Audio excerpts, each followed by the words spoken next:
রহমতের নবী দুনিয়াতে আসবে। একসাথে বলবেন আল্লাহু আকবার। আল্লাহর নবী দুনিয়াতে আসবে, আল্লাহর হাবিব দুনিয়াতে আসবে। মায়ের রেহেমের ভিতরে নবীজি হযরত আমেনা বুঝতেই পারতেন না তার রেহেমে কোনো সন্তান আছে। আল্লাহু আকবার।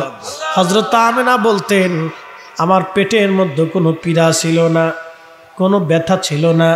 অন্য 10টা মায়ের যেমন পেটের ভারিত্ব হয়, মা ঘুমাইতে পারে না।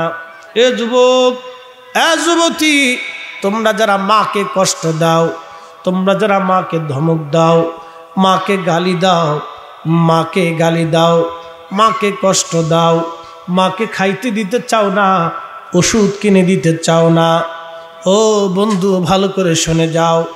মা ঘুমাইতে পারে না, কত রজনী মার ঘুম হয় নাই, ব্যথার মা ঘুম ভেঙে গেছে, ব্যথা উঠেছে মার ঘুম ভেঙে গেছে। সবাই ঘুমায়, গভীর রাত্রে মার ঘুম ভাঙছে, পেটের মধ্যে পা দিয়ে আঘাত করা হয়েছে, মা ব্যথায় ঘুম ভেঙে গেল, ক্ষুধায় ঘুম ভেঙে গেল। আহা, এইরকম কত রজনী মা ঘুমাইতে পারে নাই। ছোট্ট শিশু আপনি পেশাব করে দিয়েছেন। হযরত হালিমাতুস সাদিয়া বলতেছে, আমি ধীরে ধীরে রাসূলের বাড়িতে গেলাম।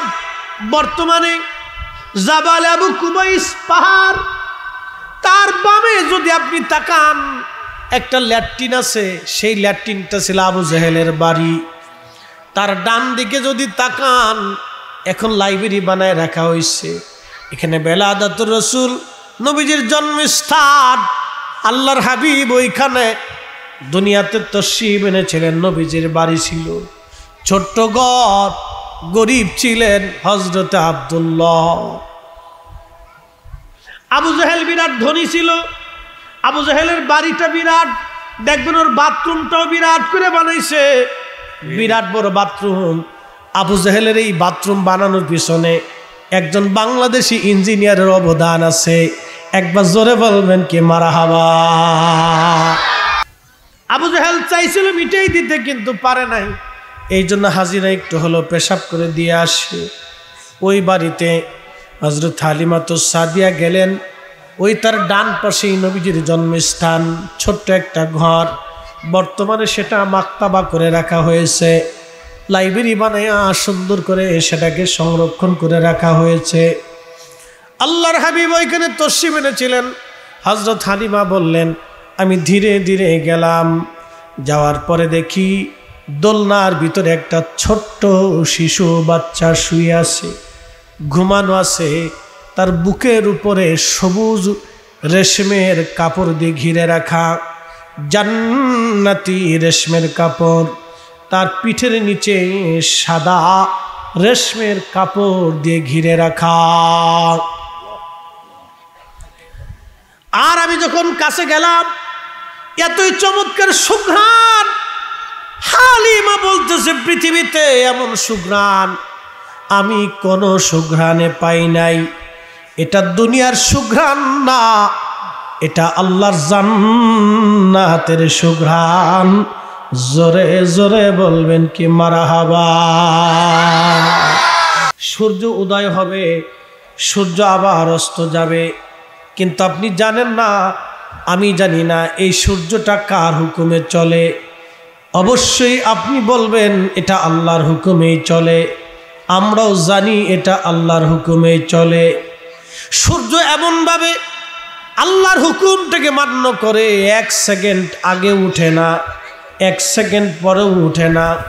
আল্লাহর দেওয়া নির্দিষ্ট সময়ে সূর্য উদয় হয়, আল্লাহর দেওয়া নির্দিষ্ট সময়ে সূর্যটা ডুবে যায়। একবার জোরে বলা যাবে কি সুবহানাল্লাহ। খুব মনোযোগ দিয়ে, আল্লাহর দেওয়ার সময়ে সূর্য ওঠে, আল্লাহর দেওয়ার সময়ে সূর্যটা আবার ডুবিয়া যায়। সূর্যটাকে জ্বালায় রাখার জন্য আমার আল্লাহ কোটি কোটি টন এবং মন গ্যাস ব্যবহার করেন। হাজার হাজার ফেরেশতা এই সূর্যটাকে জ্বালায় রাখে, সূর্যটাকে ধরে রাখে। নির্দিষ্ট কক্ষপথে সূর্যটা পরিভ্রমণ করে। আশ-শামসু ওয়াল কমারু বিহুসবানি ওয়ান-নাজমু ওয়াশ-শাজারু ইয়াসজুদান। এই যে সমুদ্রে জোয়ার আসে আবার ভাটা চলে যায়, কোটি কোটি কোটি কোটি মন পানি জোয়ার এসে সমুদ্রের কিনারা কুল একেবারে টইটুম্বর হয়ে যায়। আবার দেখা যায় কোটি কোটি মন পানি আবার আল্লাহ নামায় নিয়ে চলে যায়। একটু জবাব দিবেন তো, সমুদ্রের জোয়ার ভাটা যিনি দেন এক বাক্যে বলবেন সেই মালিকের নাম কি? আল্লাহ। না না, মাঠ থেকে আওয়াজ আসবে, জোরে বলেন সেই মালিকের নাম কি? তার মানে হলো সূর্য না, সমুদ্র আল্লাহর আইনে চলে। যদি সমুদ্র আল্লাহর আইনে চলে তাহলে আমরা কার আইনে চলবো? জোরে বলেন কার? আমরা আল্লাহর আইনে চলবো। সমুদ্র আল্লাহর আইনে চলে, চাঁদ আল্লাহর আইনে চলে।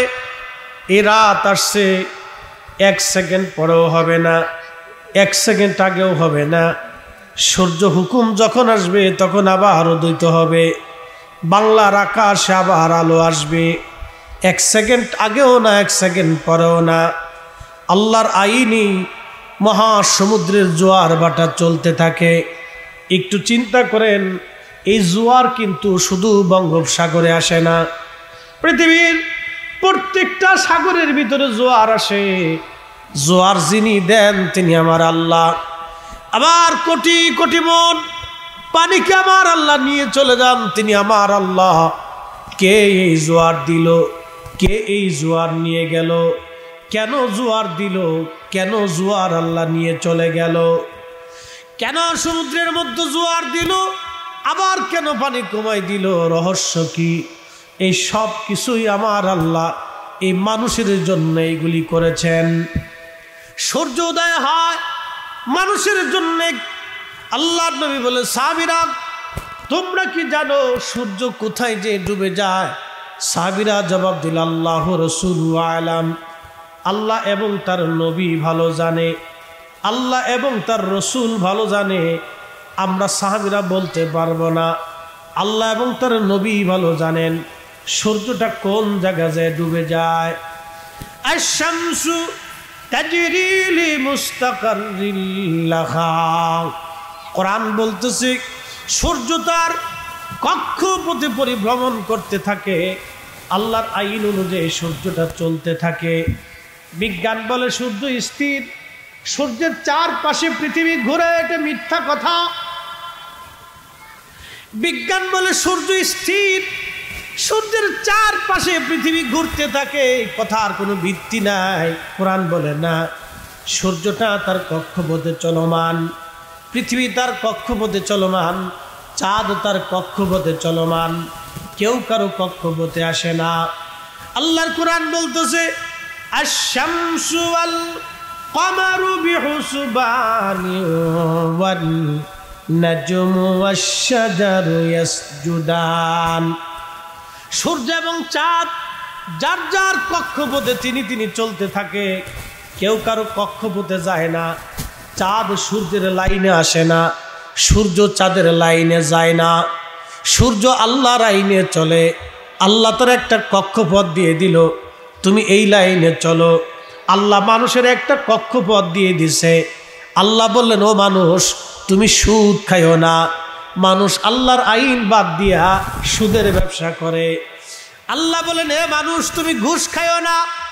আল্লাহ মানুষের আইনটাকে উপেক্ষা করে ঘুষ খায়, যার কারণে আমার দেশে আজকে অবস্থা হলো। কোটি কোটি টাকা পাচার হয়ে গেল, আর আমার দেশের গরিব মানুষের টাকা বিদেশে চলে গেল। কি কথা কর না কেন, ঠিক কিনা? রাস্তা হবে, রাস্তা হয় না। ব্রিজ হবে, হয় না। টেন্ডার পাস ঠিক মতো হয় না। যদি হয় 1 কোটি টাকা বাজেট, 80 কোটি টাকা কুত্তাই খেয়ে ফেলাইছে। যদি 1 কোটি টাকা বাজেট হয়, 80 লক্ষ কুকুরে খেয়ে ফেললো। মাত্র 20 লক্ষ টাকার কাজ হলো। এটার নাম সমাজ হতে পারে না, রাষ্ট্র হতে পারে না। আল্লাহর নবী বলেন, উম্মত তোমরা শুনে নাও, তোমরা জেনে নাও, তোমরা বুঝে নাও, কিয়ামতের আলামত হলো রাষ্ট্রীয় সম্পদকে যখন রাষ্ট্রের কর্তৃত্বপ্রাপ্ত ব্যক্তিরা রাষ্ট্রের সম্পদ, জনগণের সম্পদকে নিজের মনে করে ভোগ করবে, তখন বুঝবা দুনিয়ার জায়গা নাই, কিয়ামত অত্যাসন্ন, দুনিয়ার ধ্বংসের দ্বার প্রান্তে। আজকে ঠিক আমরা তাই দেখি, জনগণের মাথায় কাঁঠাল ভেঙে খাওয়া শুরু হয়ে গেছে, গরিবের রক্ত চুষা হয়, অভাবীর অভাব বাড়তেই থাকে, চিকিৎসার অভাবে, ওষুধের অভাবে রোগী ধুকে ধুকে ধুকে ধুকে মারা যায়। বাজান এগুলি অন্যায়, এগুলি জুলুম। আল্লাহ আইন এগুলি করেন নাই। আল্লাহর আইন করলেন, ইন্নাল্লাহা ইয়া'মুরু বিল আদলি ওয়াল ইহসানি ওয়া ইতা'i যিল কুরবা ওয়া ইয়ানহা আনিল ফাহশাই ওয়াল মুনকার। যদি ফাহিশা কাজ আপনি দেখতে চান, তাহলে কক্সবাজারের সমুদ্র বীচগুলিতে ঘুরে দেখে আসবেন বিকেলবেলা কি পরিমাণে ফাহিশা কাজ হয়। কি কথা কন না কেন? কি পরিমাণে ফাহিশা কাজ হয়। আল্লাহ বললেন, হে বান্দা, তোমাদেরকে ফাহিশা কাজ থেকে বারণ করলাম, নিষেধ করলাম। দেখেন, সূর্য আইন মানে কার? না না হয় না, জোরে বলেন কার? সূর্য আইন মানে আল্লাহর। তাহলে আমরা আইন মানবো কার? না না, জোরে বলেন কার? আরো জোরে বলেন, একসাথে বলেন কার? তাহলে আল্লাহ বললেন, তোমরা ন্যায় করো, অন্যায় করবা না। তোমরা ন্যায় করো, অন্যায় করবা না। ন্যায় করবা, অন্যায় করবা না।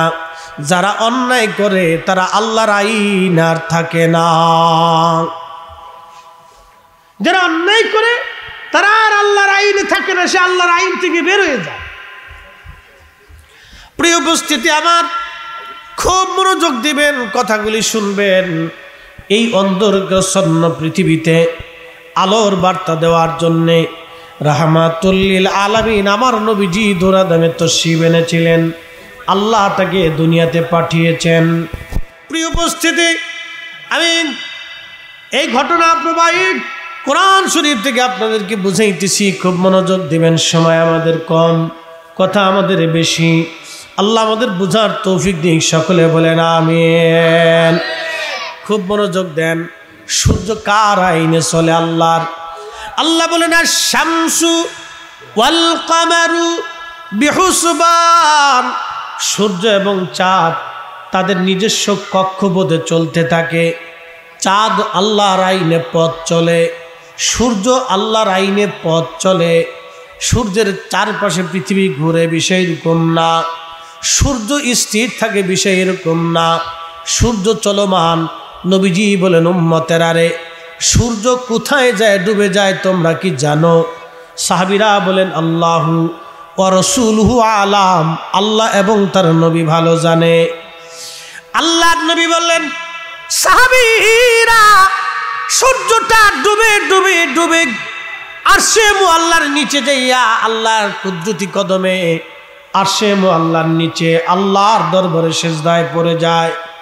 একসাথে বলবেন সুবহানাল্লাহ। সূর্য আল্লাহকে সিজদা দেয়। সূর্য কাকে সিজদা দেয়? আল্লাহকে। তাহলে আমরা সিজদা দেব কাকে? আল্লাহকে। কাকে? জোরে বলেন কাকে? জোরে জোরে জোরে। তাহলে আমরা সিজদা দেব কাকে? আল্লাহকে। কিন্তু মুয়াজ্জিন বলল, হাইয়া আলাস সালাহ, নামাজে আসো। মুসল্লি তখনও দোকানদারি করে। তাহলে সূর্য আল্লাহর আইন মানলো, মানুষ আল্লাহর আইন মানতে চায় না। মুয়াজ্জিন বলল, হাইয়া আলাল ফালাহ, কল্যাণের দিকে আসো। মুসল্লি তখনও ব্যবসা করে আসে না, মসজিদে নামাজে দাঁড়াইলো না, যায় নামাজ বিছাইলো না, অজু করলো না। জোহর চলে গেল, আল্লাহর আইন মানলো না। আসর চলে গেল, আল্লাহর আইন মানলো না। মাগরিব চলে গেল, আল্লাহর আইন মানলো না। এশা চলে গেল, আল্লাহর আইন মানলো না। ফজর চলে গেল, মুয়াজ্জিন ডাক দিল, আসসালাতু খায়রুম মিনান নাওম। ঘুম থেকে নামাজ ভালো, ঘুম থেকে নামাজ ভালো। ও মন ঘুমাইও না রে, নাম জপ মাওলার, এমন ঘুম ঘুমাইবি মন কবর মাজার মন ঘুমায় নারে, ও মন ঘুমায় নারে, নাম জপ মাওলার, এমন ঘুম ঘুমাইবি মন কবর মাজার মন ঘুমায় নারে। মুয়াজ্জিন আযান দিল, আসসালাতু খায়রুম মিনান নাওম, ঘুম থেকে নামাজ উত্তম, ঘুম থেকে নামাজ ভালো। হাইয়া আলাস সালাত, তোমরা নামাজের দিকে আসো। সূর্য আল্লাহর আইন মাইনা আল্লাহর আরশে আল্লাহর নিচে যাইয়া সূর্য আল্লাহকে সেজদা দিয়া তাসবিহ পড়তে থাকে। নবীজি বললেন, উম্মত রে, সূর্যটা আল্লাহকে ডাক দেখে, রব যদি অনুমতি দেন আবার উদয় হব, আর যদি অনুমতি না দেন আমি সূর্য আপনার আরশে আল্লাহর নিচে সেজদায় পড়ে থাকব। আল্লাহ যদি অনুমতি দেন পৃথিবীর মানুষের জন্য আলো নিয়ে যাব।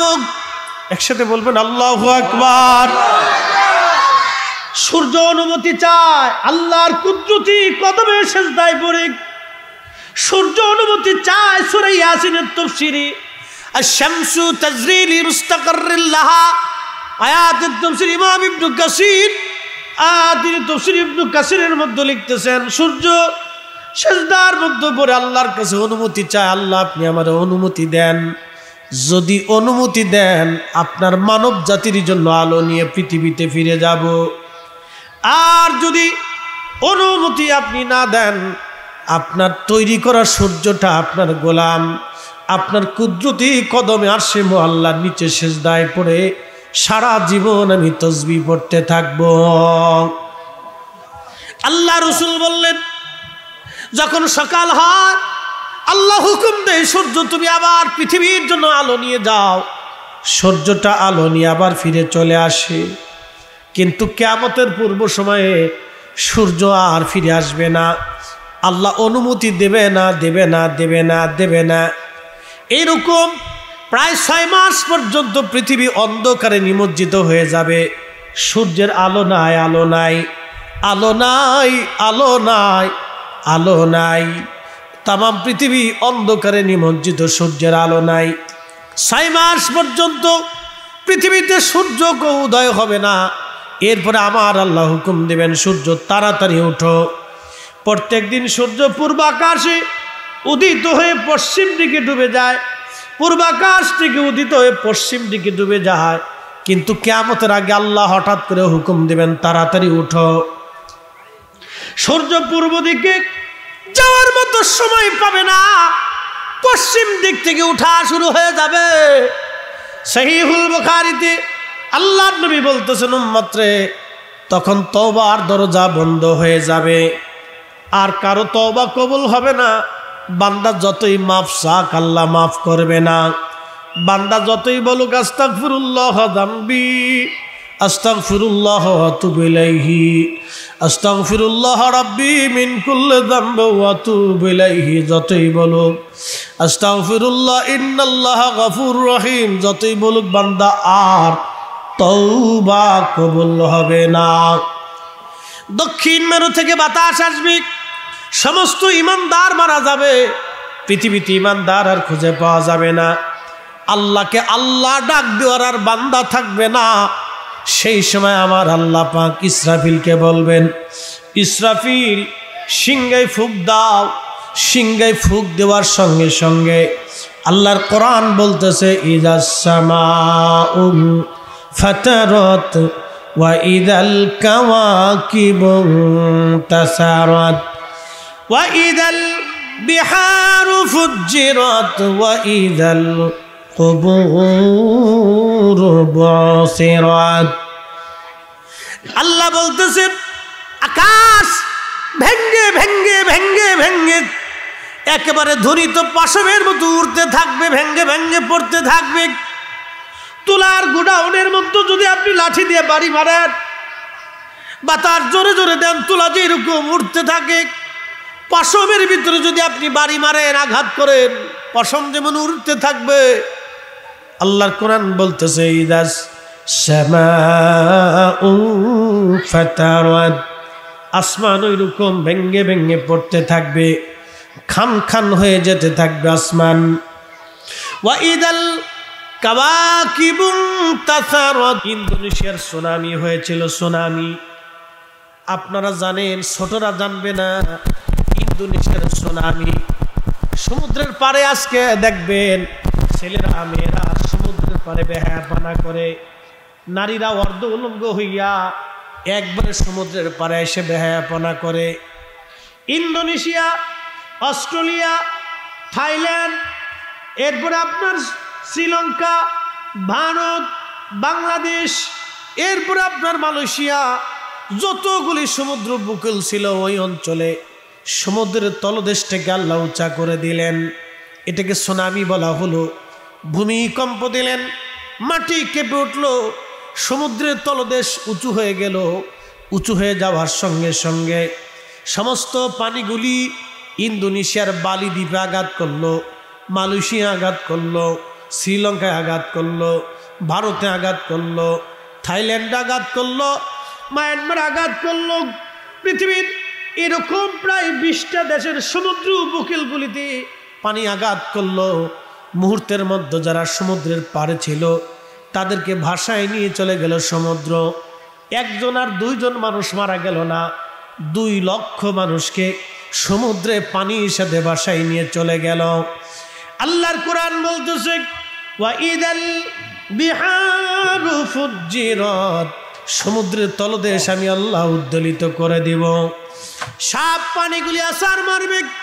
সমুদ্রের পাড়ে যারা বেহায়াপনা করে, সমুদ্রের পাড়ে যারা উলঙ্গপনা করে, ইন্দোনেশিয়ার সুনামি থেকে তাদের শিক্ষা নেওয়া উচিত। এই সমুদ্র ওর আইনে চলে না, এই সমুদ্র আল্লাহর আইনে চলে। কি কথা বলেন, ঠিক না বেঠে? ও মুসলমান, আপনারা সমুদ্র উপকূলীয় এলাকার মানুষ, খুব ভালো করে শুনে যাবেন সমুদ্রের ওয়াজ। এই বিশাল জলরাশি পানি যিনি সৃষ্টি করলেন তিনি আমার আল্লাহ। এই পানির ভিতরে কোটি কোটি কোটি কোটি মন মাছ, প্রত্যেক বছর এই মাছগুলি উঠে বাংলাদেশে আসে, পৃথিবীর প্রত্যেকটা দেশে এই মাছ যায়। এই মাছ দিয়ে আল্লাহ মানুষের আহার যোগান। এই মাছ আপনি খাইলেন, কিন্তু আল্লাহর শুকর আপনি আদায় করেন নাই। এই যে গোশত আপনি খাইলেন, আল্লাহর শুকর আদায় করেন নাই। এই যে খাবার আপনি খাইলেন, আল্লাহর শুকর আপনি আদায় করেন নাই। কক্সবাজারবাসী, এই সমুদ্র উদ্দোলিত হবে। কোরআন বলতেছে ওয়া ইদাল বিহারু ফুজ্জিরাত, এই সমুদ্রটা উদ্দোলিত হয়ে সমস্ত পানিগুলি পৃথিবীতে আঘাত করবে। আচ্ছা আপনারা বলেন, পালানোর মতো কোনো জায়গা আছে? একসাথে পিছন থেকে বলেন, পালানোর মধ্যে কোনো জায়গা আছে? এই আপনাদের পাশে বঙ্গোপসাগর, যদি বঙ্গোপসাগরের নিচে ভূমিকম্প হয়, ওই যে সেন্ট মার্টিন দ্বীপ, আজ থেকে 500 বছর আগে এই সাগরের ভিতরে সেন্ট মার্টিন নামে কোনো দ্বীপ ছিল না। শুনে যান আজকে সেন্ট মার্টিন দ্বীপের ইতিহাস। এই যে আপনাদের সেন্ট মার্টিন দ্বীপে মানুষ ঘুরতে যায়, আনন্দ করতে যায়, ফুর্তি করার জন্য চলে যায়। আজ থেকে 500 বছর আগে সেন্ট মার্টিন দ্বীপের কোনো অস্তিত্ব পৃথিবীতে ছিল না। এই সাগরের মধ্যে 500 বছর আগে সেন্ট মার্টিন ছিল না। 1000 বছর আগে বাংলাদেশ, ভারত, এই যে আপনার পার্শ্ববর্তী অঞ্চলগুলি দিয়া, মায়ানমারের রাখাইনের অঞ্চল দিয়া, এরপরে আপনার ওই ভারতের ওই যে আপনার মিজোরাম, এরপরে ত্রিপুরা থেকে শুরু করে এই অঞ্চল দিয়ে বিরাট একটা ভূমিকম্প হয়েছিল। এই 1000 বছর পরে আরো একটা ভূমিকম্প হলো। আজ থেকে 400 বছর আগে একটা ভূমিকম্প হলো। এই ভূমিকম্পটা আরো ভয়াবহ ছিল। এই যে সেন্ট মার্টিন দ্বীপটা আপনারা দেখেন, এই সেন্ট মার্টিন দ্বীপটা তখন ছিল পানির নিচে। যখন ওই ভূমিকম্পটা হলো, বিজ্ঞানীরা বলতেছে 10 স্কেলের ভূমিকম্প, অথবা 12 স্কেলের একটা ভূমিকম্প হয়েছিল, খুবই মারাত্মক ভূমিকম্প। বর্তমানে যে সেন্ট মার্টিন দ্বীপে আপনারা ঘুরতে যান, এই বিরাট বড় ভূমিকম্পের কারণে সেন্ট মার্টিন দ্বীপ সমুদ্র থেকে 3 ফিট উপরে আল্লাহ উঠাই দিলেন। একবার জোরে বলা যাবে কি আল্লাহু আকবার? বলেন এই মহাশক্তির মালিক কে? আল্লাহ। এই পিছের লোকজন একসাথে বলেন কে? বাংলাদেশের সব মানুষ যদি চেষ্টা করে বলেন সেন্ট মার্টিন দ্বীপ কি সমুদ্রের নিচে নিয়ে দেওয়া যাবে? না, না, সম্ভব না। আবার 400 বছর আগে যিনি সমুদ্রের ভিতরে দ্বীপ উঠাই দিলেন, তিনি আমার আল্লাহ, তিনি আমার আল্লাহ, তিনি আমার আল্লাহ। এমনও তো হতে পারে বাংলাদেশের মতো আর একটা দেশের মতো বিরাট দ্বীপ সমুদ্রের ভিতরে আল্লাহ আবার বাসায় দিতে পারে। ওটা আল্লাহর ইচ্ছা, এটা আমাদের কোনো ইচ্ছা নাই। প্রিয় উপস্থিতি, কিন্তু কোরআন আবার বলতেছে শোনো, এই সমুদ্র উদ্বেলিত আবেগ, সমগ্র সমুদ্রের পানিগুলি পৃথিবীর উপরে ধেয়ে আসবে। মানুষ পালানোর কোথাও কোনো রাস্তা খুঁজে পাবে না। কোথায় পালাবে সে? পালানোর কোনো রাস্তা নাই, পালানোর কোনো রাস্তা নাই, কোনো রাস্তা নাই। একদিন মাটির ভিতরে হবে ঘরে, মন আমার কেন বান্ধ দালান ঘর। পালানোর কোনো রাস্তা নাই। কক্সবাজারবাসী, এরপর আমার আল্লাহ বলতেছেন ওয়াইদাল কুবুর বুসিরাত, কবর উদ্বেলিত হবে, কবর ভেঙে যাবে। কবর থেকে হাজার হাজার বছর আগের কবর থেকে মানুষ উঠে হাসরের ময়দানে আল্লাহর দিকে দৌড়াইতে থাকবে সেই দিন। আজকে যারা হাজার হাজার কোটি টাকা চুরি করলো তারাও যাবে।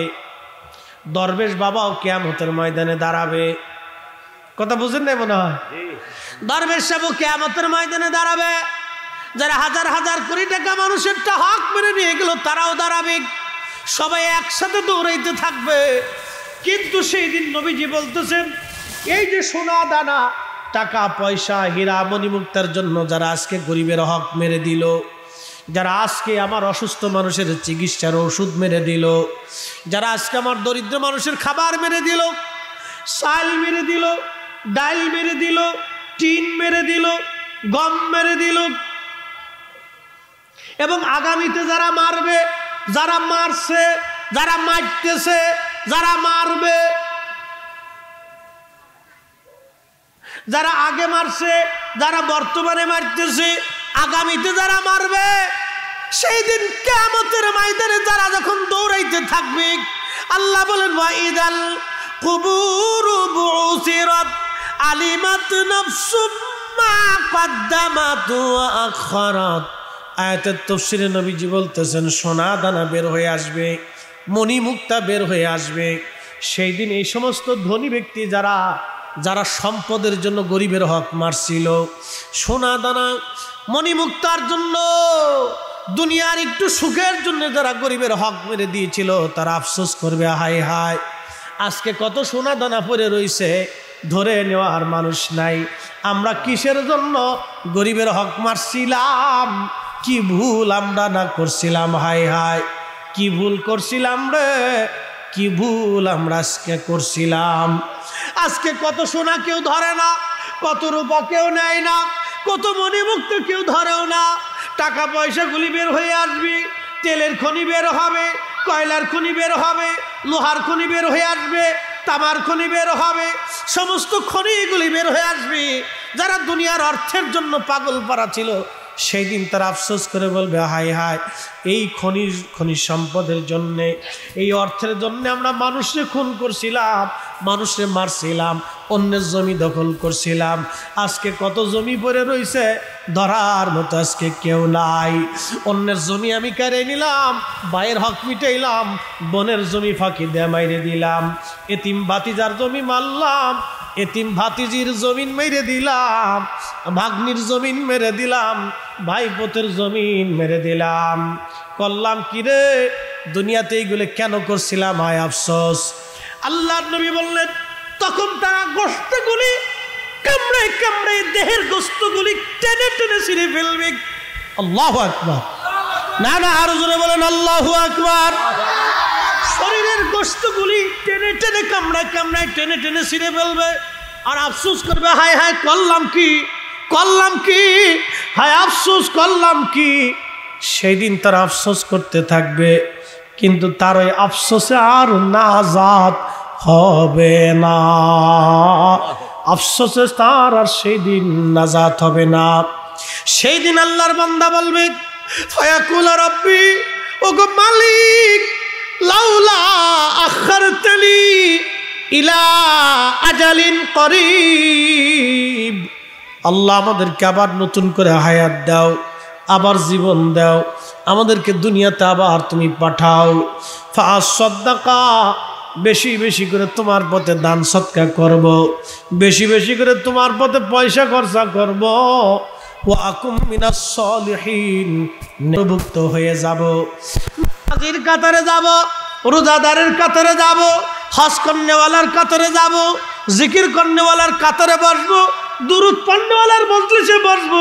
আল্লাহ, আমরা সলিহিনদের অন্তর্ভুক্ত হয়ে যাব।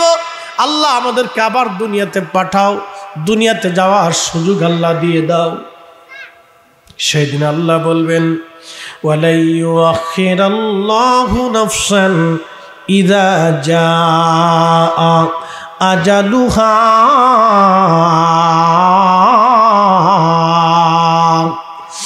এ বান্দা, ওয়ান টাইম চান্স।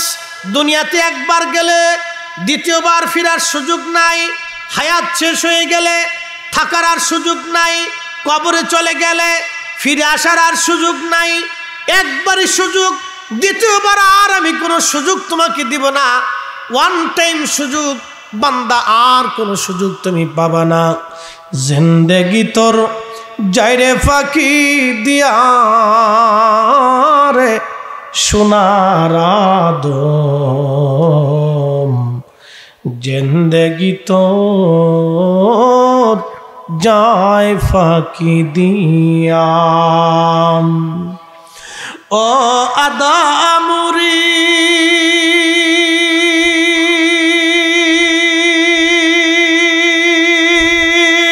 পাক ধরিয়া গেছে দাড়ি, দন্তবাসে গুটাচারি,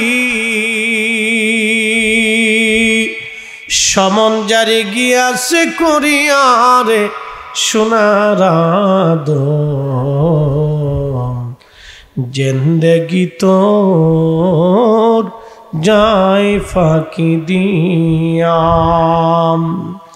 জিন্দেগি তোর যায় রে ফাঁকি দিয়া রে সোনার আদম, জিন্দেগি তোর যায় ফাঁকি দিয়া। কক্সবাজারের মুসলমান মনোযোগ দিয়ে শুনিয়া যান। পায়খানা করে দিয়েছেন, সবাই ঘুমায় কিন্তু মা ঘুমায় নাই। আপনারে পরিষ্কার করে দিয়ে মা আবার আপনাকে কোলে নিয়ে ঘুমিয়েছে। কেঁদে দিয়েছেন, মা ঘুম আসে নাই, ঘুম ভেঙে গেল, সবাই ঘুমায় কিন্তু মা ঘুমায় নাই। এই জন্য আল্লাহর কোরআন বলল, আনিশকুরলি ওয়ানি ওয়ানি দাইক, বান্দারে তুমি আমার শুকর আদায় করবা।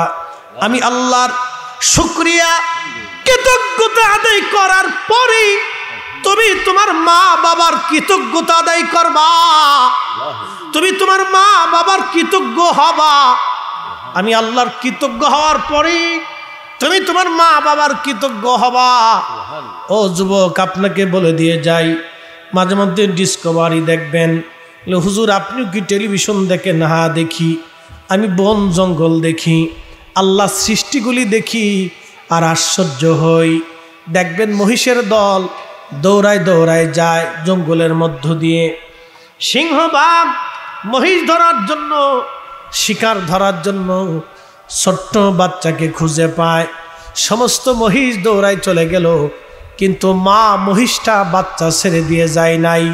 সে বাঘের সাথে মারামারি করতে থাকে। নিজের জীবন বিপন্ন করে দিয়ে মহিষ সন্তানকে ছেড়ে না যে বাঘের সাথে মারামারি করলো।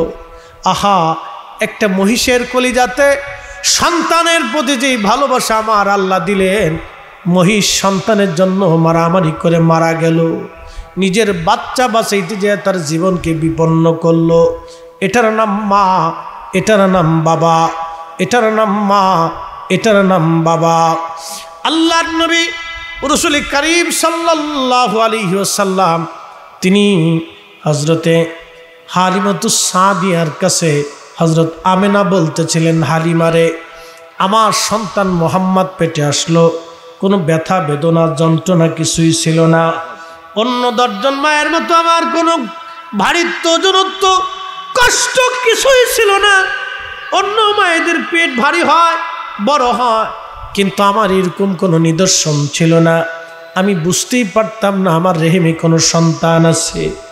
কে জানি ঘুমন্ত অবস্থায় রাত্রিবেলা আমাকে বলে যাইতো, আমেনা রে, তুমি বড় ভাগ্যবতী, তোমার উদরে রাহমাতুল লিল আলামিন তশরিফ এনেছে। একবার জোরে বলা যাবে কি মারহাবা? আল্লাহুম্মা সাল্লি আলা সাইয়্যিদিনা মুহাম্মদ ওয়া আলা আলি সাইয়্যিদিনা।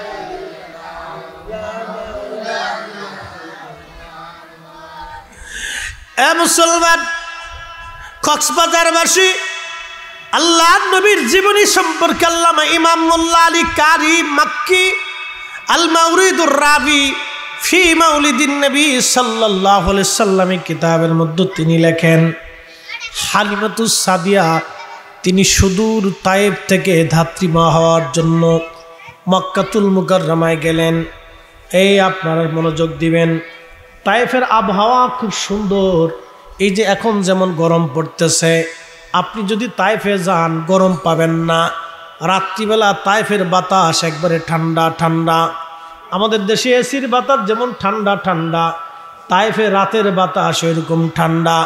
শুধু আল্লাহর নবীর দুয়ার কারণে তায়েফের আবহাওয়াকে আল্লাহ চেঞ্জ করে দিয়ে দিলেন। একবার জোরে বলা যাবে কি মারহাবা? না মুসল্লি বালা চুপচাপ বসে রয়েছে, দেখছেন? মুসল্লি খুব ভালো মুসল্লি। মুসলমান বাড়ি ঘরে যারা আছেন চলে আসেন, সময় কম কথা বেশি।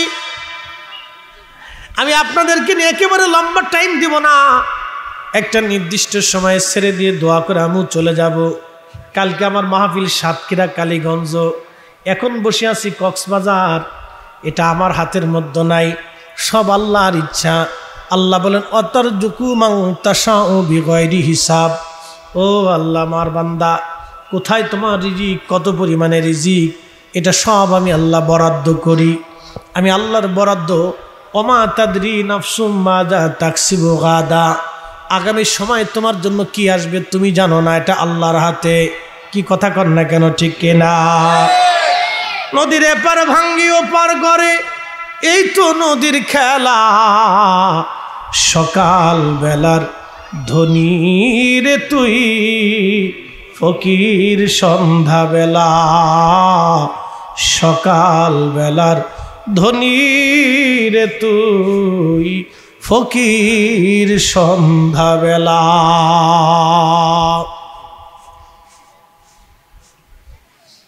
এক সময় যারা রাজা ছিল আজকে তারা ফকির হয়ে গেছে।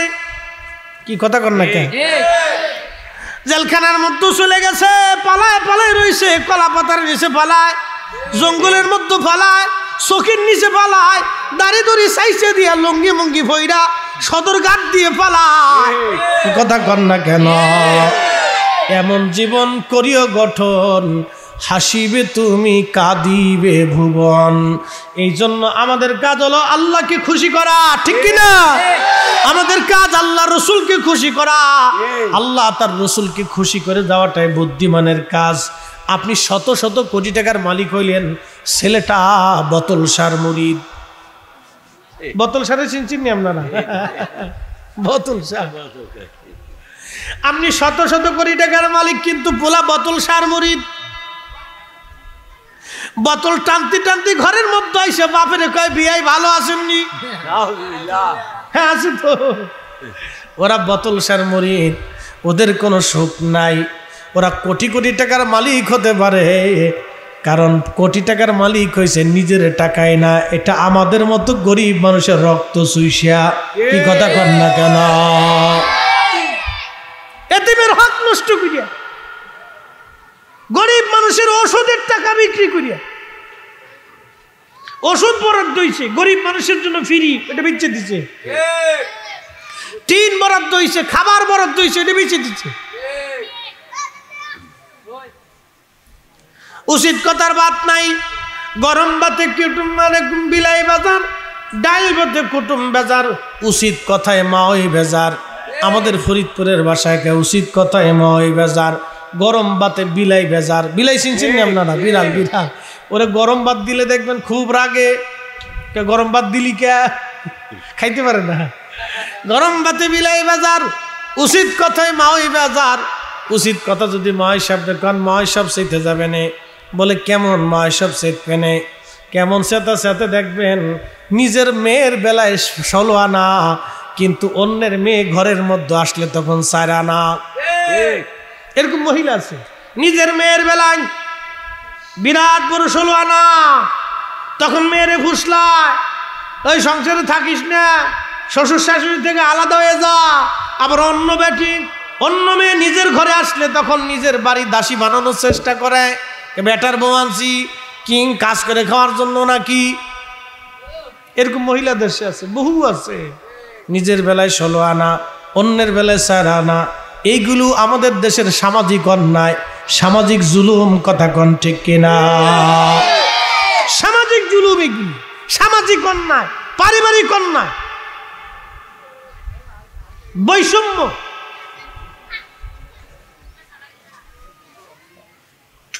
মনোযোগ দেন। তো হালিমাতুস সাদিয়া ধাত্রীমা হওয়ার জন্য সুদূর তায়েব থেকে রওনা করছে। মক্কাতে আসলে অনেক ওয়াজ। আল্লাহর নবী দুনিয়াতে আসছে, রহমতের নবী দুনিয়াতে আসছে মায়ের কোলে, দোলনার ভিতরে। একসাথে বলবেন মারহাবা। দোলনার ভিতরে নবীজি দুনিয়াতে আসছেন। আল্লাহর নবী দুনিয়াতে আসছেন, কিন্তু যেই দিন আসলেন সোমবার সুবে সাদিকের সময়, নবীজি বলতেছেন আল্লাহ আমার আম্মা জান দেখেছিলেন খারাজা মিনহা নূর, আমার মায়ের ভিতর থেকে একটা নূর বের হয়ে আসে। ওই নূরের আলোতে সিরিয়ার রাজপ্রাসাদ পর্যন্ত আলোকিত হয়েছিল। একবার জোরে বলা যাবে কি সুবহানাল্লাহ? আল্লাহুম্মা সাল্লি আলা মুহাম্মাদ।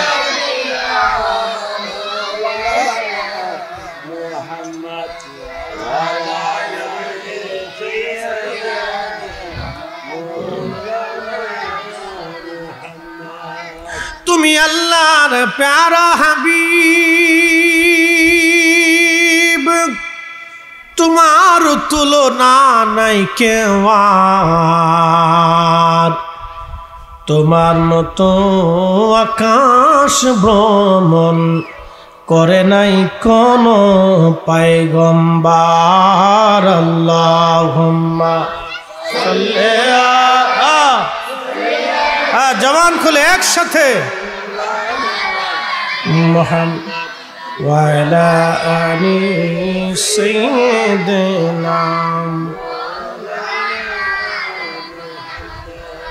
প্রিয় উপস্থিতি, হযরত হালিমাতুস সাদিয়া রাদিয়াল্লাহু আনহা বললেন আমি ধাত্রী মা হওয়ার জন্য মক্কাতুল মুকাররমার দিকে রওনা হলাম।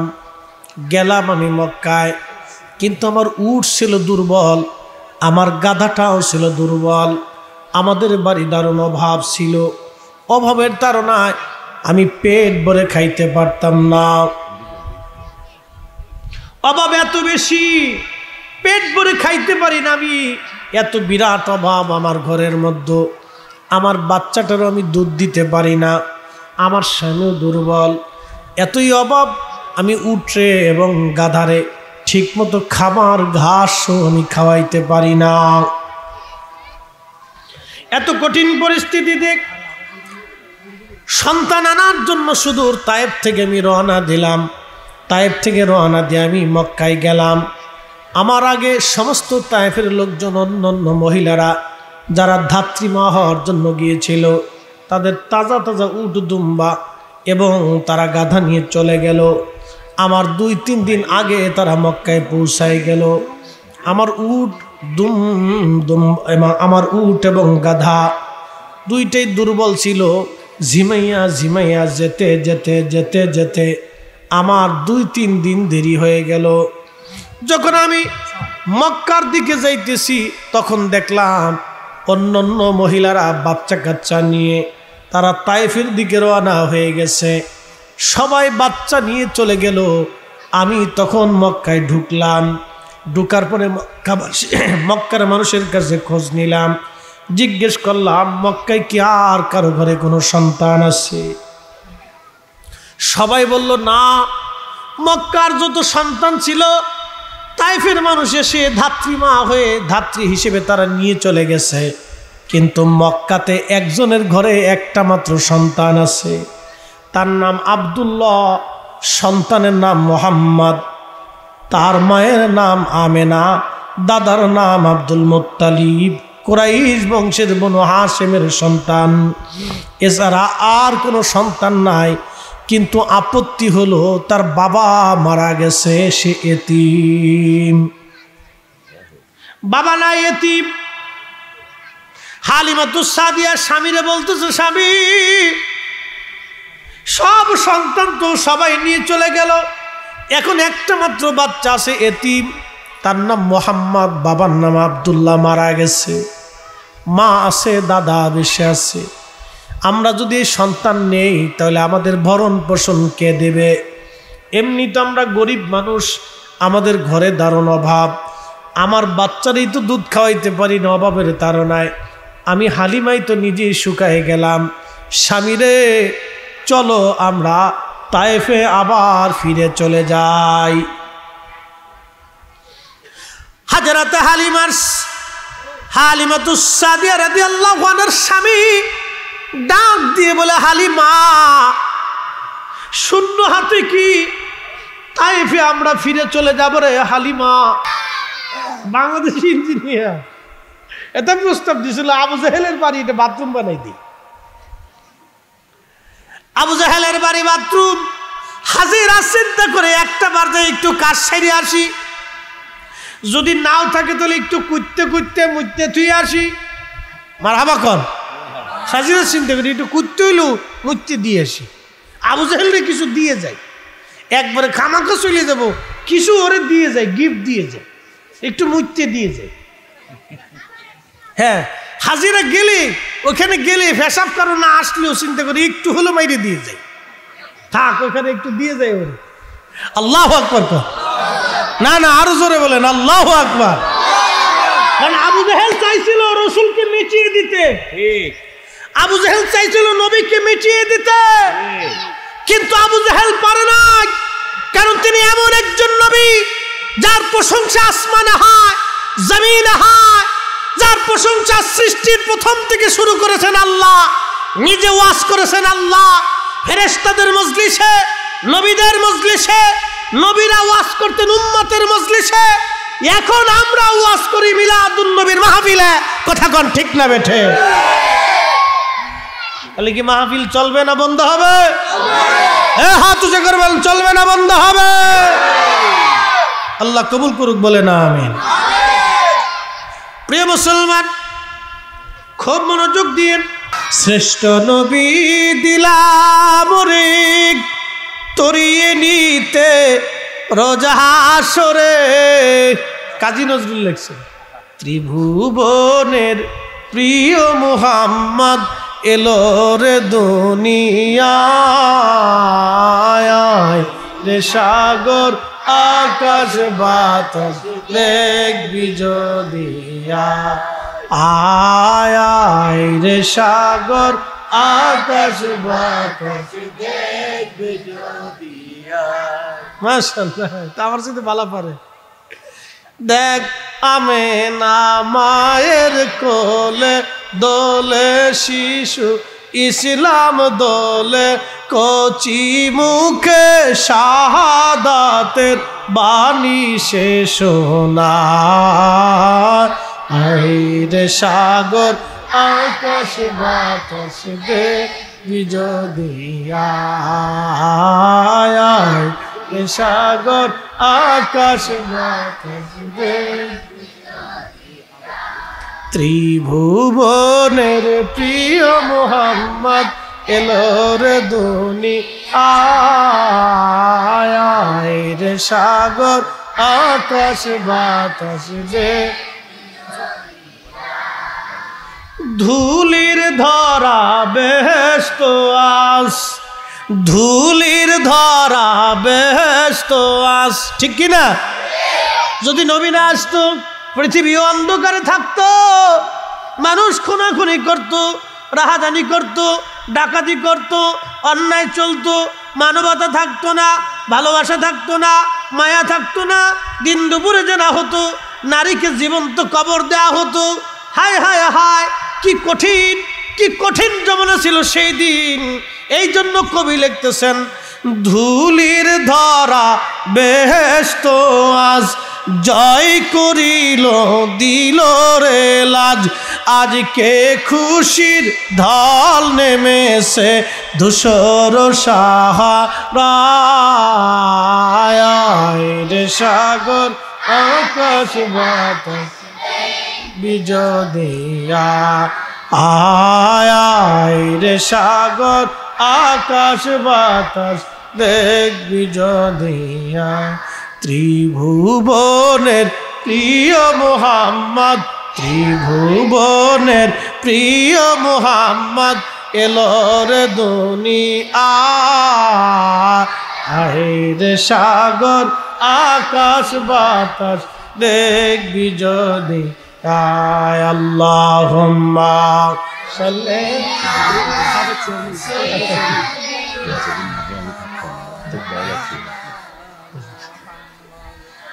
আলা আলি সাইয়্যিদিনা